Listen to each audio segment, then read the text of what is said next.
Hey guys, Footy Manager TV here. Welcome to episode number 25 of my Leeds United FIFA 16 career mode series. And you can see currently we're in 6th position after 6 games played in the Premier League. But I'm not going to be getting too excited, especially with the game we have here today. But also, Aston Villa and Stoke City are in 3rd and 4th position respectively. And I look at that and I'm like, oh yeah, they're going to drop throughout the season. So there's no reason why that wouldn't happen to me at the same time. So at the minute, I'm really only taking it game by game. We finish one game, whether we win, lose or draw, I move on to the next one. I don't think about where we're going to finish at the end of the season. But we do have an early chance here. Charlie Austin plays it through. Munir finds the back of the net, and it is 1-0 to us, only 16 minutes in. It's hard to believe we have just scored away from home against Manchester City. Like last season, this would have been a hard game for us. Like that would have been so hard to do. I remember a couple of cup games I played. There was even one against Aston Villa and one against Tottenham I felt was so much more harder, really. But I feel I can play against these teams now a bit more better. I think it's probably because of the signings as well. I feel like I can compete with them. Last year in the few cup games, obviously our team wasn't as good as it is now through those players that have improved and also the ones that we've brought in. But unfortunately, the game wasn't over here. Kevin De Bruyne, he's an absolutely amazing talent, amazing players. In my view, one of the best attacking midfielders in the world. He can score goals, and he showed that there with the finish. Very hard for the goalkeeper to save that, if we're honest, though. And that's actually his 5th goal in the Premier League so far this season. Only 6 games in for attacking midfielder. That's pretty decent. So we're going to have to make some changes. It's more so to hold on to this result. I did not expect to win this at all. I'll be ecstatic, really, with the 3 points. If we could, though, if we could counter with an opportunity. So I was keeping that in my mind. Maybe we could counter late and get the 3 points. We would have to get a goal. But a draw, the point away from home, would still be good enough at the same time. So Dongu coming off. He usually comes off the bench, but he's been doing well. So that's why I started him. But now Derricks, he's going to play it through to Alex Mowat. All the players coming on are combining here, and Wood, the third of them, he finished it. So that was amazing work. And how about a super sub? Not from one player, all of them, they all combined from that opportunity. The last 3 players in that play, all players I brought on. Talk about a super sub. That's super subs, all 3 of them. Amazing goal. It was just finished by Chris Wood. Both goals for us in this game were like that, really. They were work goals, really well worked, and the striker just had to finish. And here, it really wasn't the best defending. Taylor tried to clear it. De Bruyne takes the shot straight at Valdez, and of course, it'll fall straight to Navas to score an easy tap-in goal. I hate conceding those, but unfortunately, a lot of time they're out of your control, especially as you don't control the goalkeeper. You can control the goalkeeper in the game, but it's a bit weird to control them because you're controlling your outfield players, but you can change to control the goalkeeper. But anyway, we do concede. That is the result from that. But I didn't think it was game over there. It definitely wasn't game over as Derricks found Wood. And look, Charlie Austin is there to finish. It is 3-2. And surely we have got it now. We just need to hold on for about 5 minutes of game time. And we could have the 3 points against Manchester City. I said earlier, like, I wasn't really worrying about where I'm going to finish this season.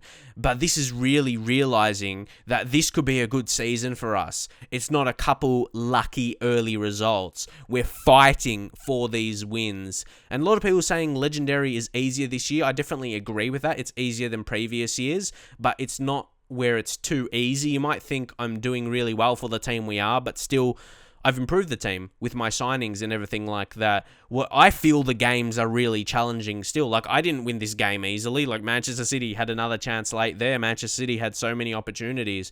It definitely wasn't easy. I was feeling the pressure for the whole game. I just felt, well, I still conceded a couple goals, but I defended well. It was pretty even if you look at the stats. But yeah, I just feel like I'm playing well for the most part. It was a really good game and I enjoyed it. Like, most definitely, it didn't feel too easy. When you feel a game is too easy, it's like you don't really enjoy it, but I'm enjoying it 100% because it feels like really competitive. You don't really see me dominating teams. I'm not like winning 3-0 or 4-0. If I was doing that every single game, I'm pretty sure it would feel easy in that occasion. But we do have a training session here. Amaral and Palmer Brown with the A's and even Cook with a respectable B. And you can check the league table out right now, and we're into the Champions League positions. But as you can see, Chelsea, they're even on 12 points, with just a couple of points below us. So, yeah, can't get too excited because we drop a couple games and we could fall out. But look at Valdez. He's gone up to 88 positioning in his goalkeeping attribute, goalkeeping positioning. Absolutely amazing development for his age. It's because he's playing well at the same time. And even saw Boskagli went up to 87 interceptions. Kovalenko up to 76 overall. He's improving all over the board. Rolando Aarons as well, and Safak both up to 75 overall. But Charlie Austin up to 80 overall now. Scored 4 goals so far this season. Shot power's up to 87. Finishing is on 86 right now. So that's a really good mix. Daniel Amaral +2 so far this season. Look how much he's developing in those technicals. But even physicals, there's a couple he's improving really well in. His agility's up to 87. So, Brandon Galloway, 72, +2 so far this season. He's been a good signing for us. Nikolai Bajic, youth player, decent. Lastica, not the greatest overall right now, but he has got the high potential. Palmer Brown, +1 to 69. You know he's that prospect for us. Signed at 800k, already worth $1 million. St. Maximin, another type on loan for us. Jordan, Botaka, and Dallas. I already talked about these guys previously. Luke Murphy as well. They're not really getting a look in. Salamane Bamba as well. But that's what happens when you have to improve the team. Calvin Phillips, who's out on loan, improving very well. Look at all those technical attributes improving, and even Petratos, he's improving in some physicals as well. He could be a future right back, considering he does have some decent potential. So, as you can see, top goal scorers there, Lukaku, Diego Costa, and Kevin De Bruyne.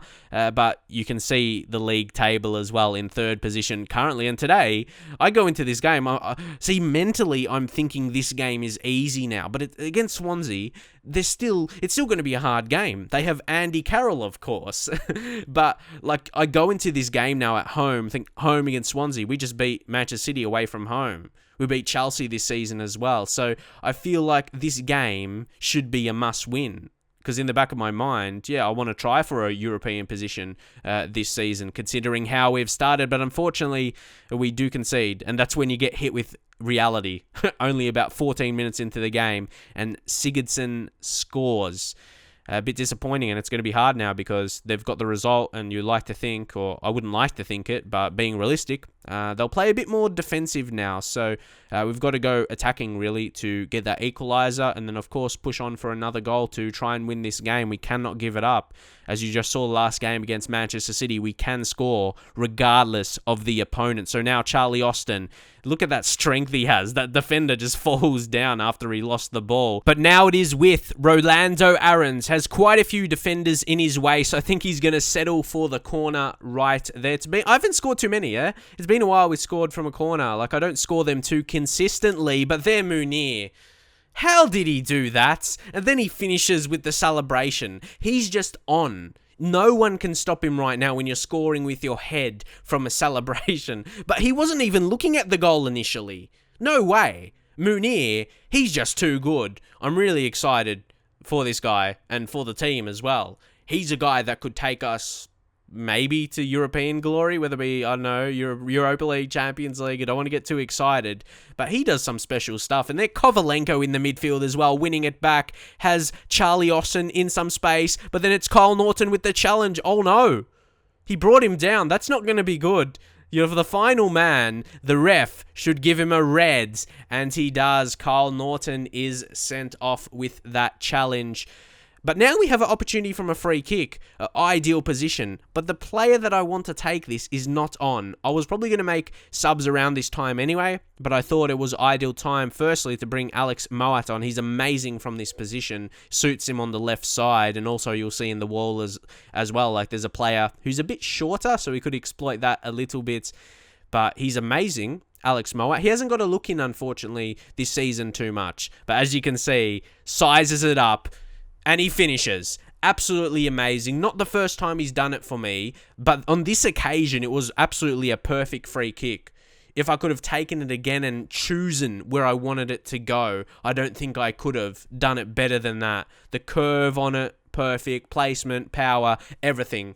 Absolutely perfect. Alex Moat talented kid he is. But unfortunately, yeah, I haven't started him too much this season, as we do have other players coming through and other first-team players, of course, like signings and everything like that. But he's definitely part of my plans. When you can do something like that, he definitely has a role to play at the club.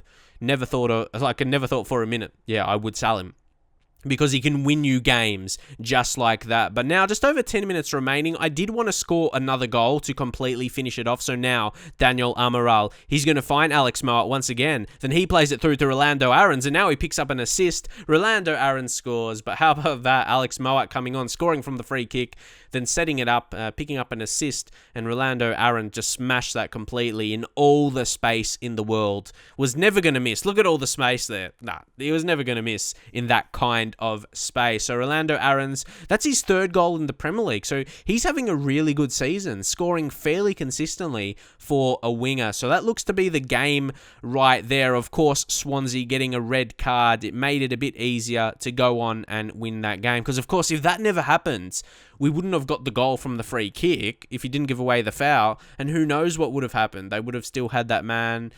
You don't know. You don't know. You can't question these things. So just a training session here. And that was the final game of the episode. Only 2 games in this episode because they were pretty lengthy. A lot of things happening during the games. But here we're actually going to put Brandon Barker on loan from Manchester City. Of course, got a future fee as well. Going to try and develop him so he could potentially be a bargain signing at the end of the season. But look at those attributes and overall increasing for Palmer Brown. He's already up to 70 overall. He joined at 68. So who knows how good he can get. We've got some monthly scouting updates. I've got them on the same day as well, maybe to increase the chance of getting just one good player out of the 2 scout reports. And you can see this Australian lad, only 15. He's only 5 foot as well, but their height grows in the U squad. And then the English one, unfortunately, there's not too many good players there. We're going to have to reject them all. The Australian ones are getting the job done lately. We've got a lot of them in the U squad. But we're second. How amazing is this? Drop a like for Leeds United in second position and for those amazing results. Subscribe if you're new as well. And I'll see you guys in the very next one.